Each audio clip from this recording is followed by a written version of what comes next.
मनीष जी, अब यहां तो कांग्रेस ने अपना रिवाइवल प्लान बना लिया है, तो आने वाले वक्त में कुछ दिक्कतें कहीं आपकी पार्टी के लिए तो नहीं हो जाएगी? अनम्यूट कीजिए मनीष जी। हाँ, बोलिए बोलिए।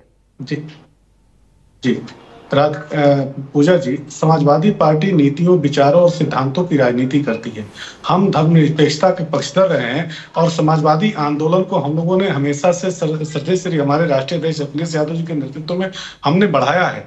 इन 7 वर्षों में योगी आदित्यनाथ जी की जब उत्तर प्रदेश में सरकार बनी, तब से लेकर के और अभी तक हमने 28,000 हमारी जो महत्वपूर्ण पार्टी के नेता और कार्यकर्ता थे, उनके ऊपर गैंगस्टर लगे, गुंडा लगे, आपराधिक मुकदमे दर्ज हुए। आज भी हमारे बहुत साथी हैं जो जेलों में हैं। तो हम लोगों ने उत्तर प्रदेश में भारतीय जनता पार्टी को जो हराया है, हमारी जो पीडीए की रणनीति थी, पीडीए का जो हमारा सिद्धांत था, पिछड़ा, दलित, अल्पसंख्यक, आदिवासी, जो अगड़ों में जो कमजोर लोग थे, उनके हम इन लोगों का जो एक गुच्छा बनाया, हम लोगों ने एक जो टोकरी बनाई, हम लोगों ने इस टोकरी ने भारतीय जनता पार्टी की सामंती ताकतों को सत्ता से बेदखल करने का काम किया। भारतीय जनता पार्टी के 292 सीटों पर उत्तर प्रदेश में 403 विधानसभा सीटों के हमारी उत्तर प्रदेश की विधानसभा है, जिसमें 292 सीटों पर इंडिया गठबंधन आ गए। तो भारतीय जनता पार्टी तो उत्तर प्रदेश में पूरी तरह से हार चुकी है। 2027 तक ये इंडिया बंधन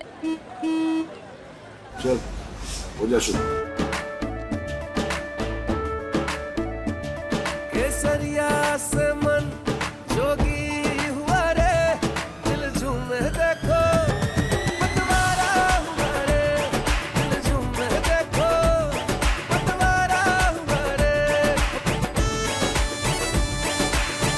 हर पल मनाओ केसरी त्योहार। विमल, बोलो जुबान केसरी इंटैक्ट रहेगा, ये भी एक बड़ा सवाल है, क्योंकि यहाँ राहुल गांधी तो अब लगातार यूपी में रहेंगे, 1 से 6 सीटों पर पहुंच गए हैं।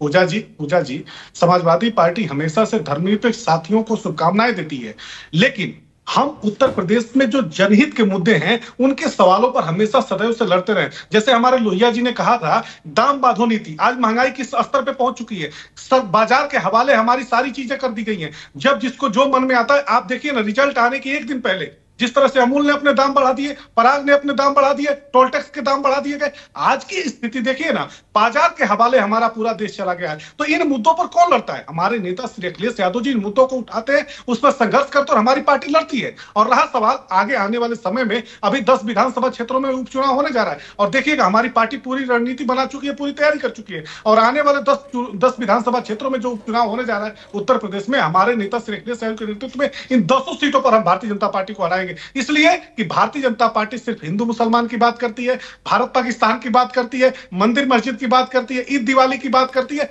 कब्रिस्तान शमशान की बात करती है, और हम लोग युवाओं को सरकारी नौकरी की बात करते हैं, सामाजिक न्याय की बात करते हैं, जाति जनगणना की बात करते हैं, आरक्षण की बात करते हैं, जो लोक हित में। जैसे किसानों के 50 किलो की जो खाद की बोरियां थी, भारतीय जनता पार्टी के शासनकाल में 40 किलो खाद की बोरियां हो गई, हम उनको 50 किलो खाद की बोरियां करना चाहते हैं। हम इन मुद्दों को जब लेकर के जनता के बीच में जाते हैं, हम किसानों की आय दोगुनी करना चाहते हैं, उनको एमएसपी देना चाहते हैं। आपका साथ मिला तो कांग्रेस को फायदा हुआ इस चुनाव में, और आगे अगर फिर से एक बार फिर सड़क से संघर्ष करते हुए राहुल गांधी नजर आए, और यूपी पर तो खासकर उनकी नजर है, इन 6 सीटों से आगे अब विधानसभा चुनाव होने हैं 27 में, तो उसमें बेहतर प्रदर्शन करना चाहेगी पार्टी? नहीं पूजा जी, हमने आपसे पहले ही कहा है कि धर्मनिरपेक्ष ताकतों को लिए शुभकामना है, लेकिन उत्तर प्रदेश की जो सरजमी है, उत्तर प्रदेश की जो माटी है, वो समाजवादी आंदोलन, समाजवादी नीतियों, सिद्धांतों और विचारों को जानती है। डॉक्टर राम लोहिया, हमारे जो पुरखे और पूर्वज थे, नेताजी के संघर्ष को, कांसीराम जी के विचार को, डॉक्टर भीमराव अंबेडकर जी के संविधान को किसने नहीं देखा है?